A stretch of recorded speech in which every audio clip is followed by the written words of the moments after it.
Salam Türkiye'de yaşayan kadırdan illeşlerimiz. İkametini uzatmak isteyenlere Vatan Global kampanyasının profesyonel uzman ekipleri bilen bugün size ulur ardanlatış başlattık. Bilişiniz yağlı kısa dönem turistik ikamet izinleri uzatmalarına red gelmeye başladı.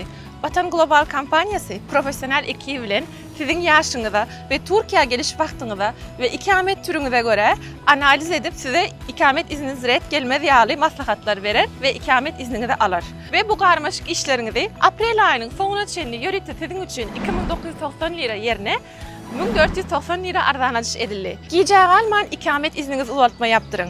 Unutma, bunun yani profesyonel hizmeti 1490 lira hiç yerde yoktur. Ne için Vatan Global saylamalı?